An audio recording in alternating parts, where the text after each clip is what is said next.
Assalamualaikum warahmatullahi wabarakatuh.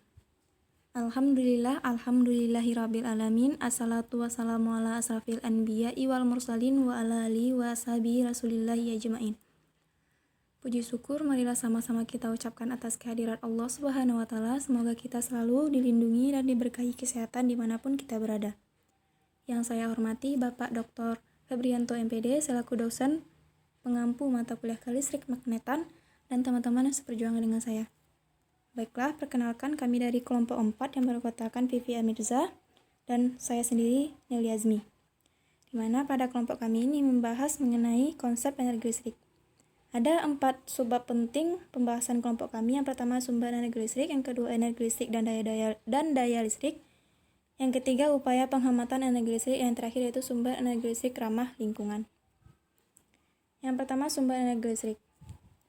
Sumber energi listrik ini ada 5, yaitu batu baterai atau elemen kering, yang kedua akumulator atau aki, yang ketiga dinamo, yang keempat generator, dan yang terakhir yaitu konduktor, isolator, dan semikonduktor listrik. Yang pertama yaitu batu baterai atau elemen kering. Baterai yang biasa dijual itu dikenal dengan disposable atau sekali pakai, mempunyai tegangan listrik 1,5 volt. Ada juga yang dinamakan rechargeable battery, yaitu baterai yang dapat diisi ulang seperti yang terdapat di telepon genggam. Baterai sekali pakai disebut sebagai elemen primer karena tidak dapat dimuati atau diisi kembali jika muatannya habis. Sedangkan baterai isi ulang itu disebut dengan elemen sekunder karena dapat dimuati atau diisi lagi kembali ketika muatannya habis. Susunan dasar elemen kering ini terdiri dari batang karbon sebagai elektron positifnya atau kutub positif atau noda, dan pembungkus batang karbon. Yang kedua yaitu ada akumulator. Dikenal juga dalam kehidupan sehari dengan sebutan aki. Akumulator atau aki atau baterai basah terdiri atas lempengan logam timbal dan timbal peroksida yang dicelupkan ke dalam larutan asam sulfat. Di dalam akumulator, logam timbal dan timbal peroksida itu bereaksi dengan asam sulfat sehingga hasil dari reaksi kimia itu lempengan logam timbal menjadi kutub negatif dan lempengan logam peroksida menjadi kutub positif. Dalam aki ini terdapat elemen dan sel untuk menyimpan arus mengandung asam sulfat. Ketika akumulator ini dipakai, kumpulan timbal melepaskan muatan elektron sewaktu plat positif dan plat negatif kedua perlahan diubah menjadi timbal sulfat. Pada masa jenis tertentu, akumulator tidak dapat melepaskan muatan. Agar akumulatornya dapat digunakan kembali, maka harus dimuati atau diisi ulang. Aki ini banyak dipakai sebagai sumber energi listrik pada kendaraan bermotor. Aki ini dipakai untuk menyalakan lampu, klakson, dan menghidupkan mesin. Pada pengisian aki terjadi perubahan energi listrik menjadi energi kimia. Sedangkan pada waktu aki ini dipakai terjadi hal sebaliknya, yaitu perubahan energi kimia menjadi energi listrik. Yang ketiga yaitu ada dinamo. Dinamo terdiri atas magnet yang berbentuk U dan suatu kumparan. Kumparan dipasang di sekitar magnet yang berputar. Bila dinamo pada sepeda berputar, kumparan yang berada di tengah magnet akan ikut berputar. Perputaran magnet itu menyebabkan timbulnya arus listrik. Jadi dinamo mengubah energi gerak menjadi energi listrik. Selanjutnya ada generator. Generator adalah sumber energi listrik yang lebih besar dibandingkan dinamo. Generator dipakai pada pusat sumber energi listrik sebagai sumber energi. Contohnya pada PLTA. Generator dihubungkan dengan turbin. Turbin adalah diputar dengan memanfaatkan tenaga air dan bendungan atau dam. Tegangan listrik yang dihasilkan PLTA ini sangat tinggi, yaitu sekitar 10.000 sampai 20.000 volt. Ketika dialirkan ke rumah, tegangannya itu diturunkan menggunakan transformator atau trafo menjadi 110 sampai 120 volt. Transformator atau trafo ini adalah alat listrik yang dapat menaikkan dan menurunkan tegangan listrik. Trafo yang dapat menaikkan tegangan listrik itu dikenal dengan trafo step up, sedangkan trafo yang dapat menurunkan tegangan listrik itu disebut dengan trafo step down. Yang terakhir yaitu ada konduktor, isolator, dan semikonduktor listrik.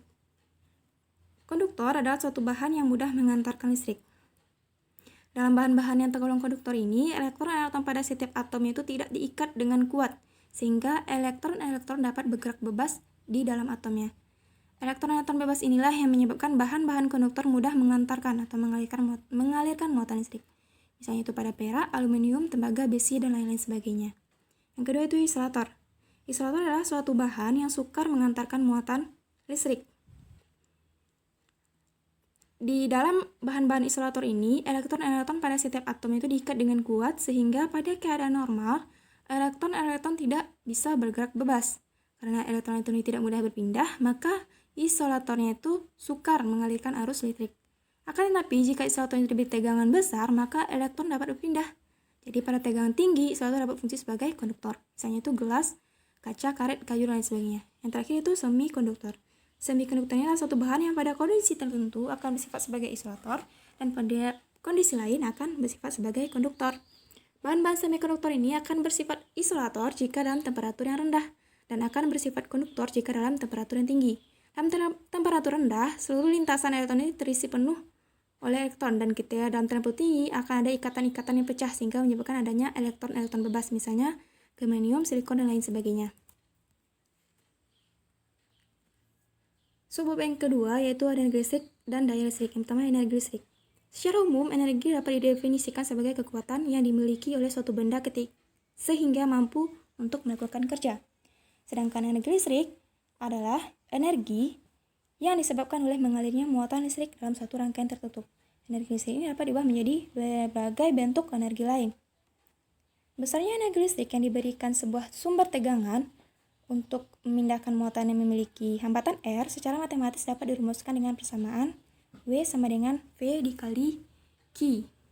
Karena Q itu sama dengan I dikali T, maka persamaan di atas juga dapat ditulis dengan W sama dengan V dikali I dikali T.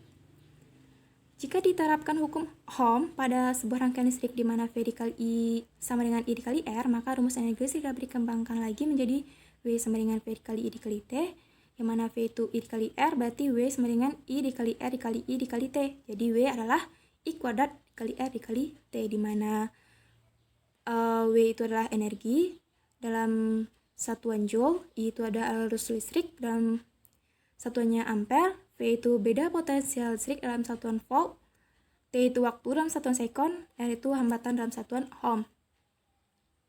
Selanjutnya itu ada daya. Daya merupakan energi yang diperlukan untuk melakukan suatu usaha. Daya listrik menyatakan banyaknya energi yang terpakai setiap satuan waktu. Secara matematis, daya listrik ini dapat dinyatakan sebagai P sama dengan W dikali T, di mana P adalah daya, W adalah energi dalam satuannya joule, T adalah waktu dalam satuan sekon, sedangkan P daya satunya watt. Selanjutnya kita masuk ke contoh soal. Contoh soal yang pertama yaitu keluarga Pak Mahfud memiliki 4 buah kipas listrik, masing-masing berdaya 50 watt.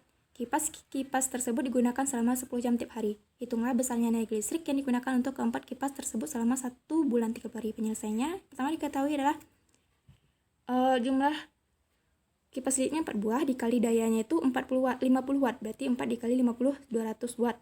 Kita rubah ke kilowatt. Yang selanjutnya ada waktunya itu ada 10 jam dalam 30 hari. Berarti 10 kali 30 hari itu 300 watt jam. Ditanyanya W. W sama dengan P dikali T. W sama dengan 0,2 kW KW dikali 300 jam, 300 Hz. W sama dengan 600 kW. Jadi energi listrik keempat kipas tersebut selama 1 bulan itu sebesar 600 kW. Contoh soal yang kedua, dalam sebuah keluarga menggunakan daya listrik sebesar 1200 watt selama 400 jam. Jika harga listrik 1 kW itu 400, maka hitunglah biaya yang harus dikeluarkan keluarga tersebut. Penyelesaiannya diketahui P itu 1200 watt. Harga satu waktunya itu 400 jam, harga 1 kW itu 400, ditanyanya W. Berarti W sama dengan P dikali T. 1200 dikali 400 menghasilkan 480 kW. Watt dirubah ke kilowatt jadi 480 kW. Biaya listrik itu jumlah kilowattnya itu dikali berapa harga listrik 1 kW. Jadi 480 dikali 400 hasilnya 192.000. Jadi biaya listrik harus dikeluarkan itu sebesar 192.000. Selanjutnya ada upaya penghematan listrik. Yang pertama yaitu menggunakan lampu hemat energi, misalnya lampu neon, yang lebih bersifat hemat energi daripada lampu bohlam. Yang kedua, membentuk perilaku dan kebiasaan diri untuk menggunakan listrik saat diperlukan saja, secara bergantian dan tidak berlebihan. Selanjutnya, mematikan televisi, keran air, komputer, atau lampu jika sudah tidak digunakan lagi. mengeringkan pakaian secara alami di bawah sinar matahari, menggunakan alat rumah tangga atau kantor yang bersifat hemat energi dan ramah lingkungan, mengefisienkan pemakaian energi di tempat umum, mendesain rumah atau gedung hemat energi.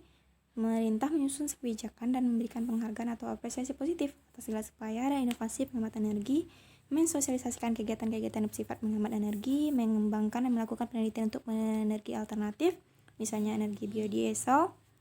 Contohnya yaitu sumber energi listrik alternatif ramah lingkungan. Yang pertama ada energi matahari, yang mana pemanfaatan tenaga surya dilakukan dengan mengubah sinar matahari secara langsung menjadi panas atau energi listrik.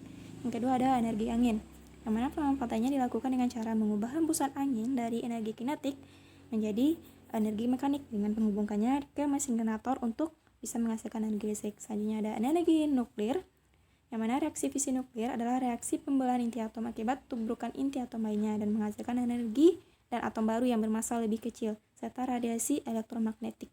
Energi nuklir dapat digunakan sebagai pembangkit listrik. Selanjutnya ada energi tidal, di mana energi ini memiliki prinsip yang sama dengan energi air, yaitu memanfaatkan air, dalam hal ini air laut, untuk memutar turbin yang nantinya akan menghasilkan listrik. Dalam pemanfaatan dan penerapannya, energi ini sangat mudah diprediksi. Selanjutnya ada energi panas bumi.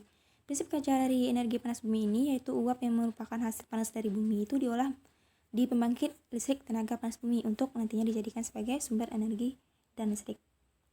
Sampai di sini pertemuan kami dari kelompok 7. Mohon maaf jika terdapat kesalahan, tentunya manusia itu mempunyai sifat hilaf. Saya sudahi dengan wassalamualaikum warahmatullahi wabarakatuh.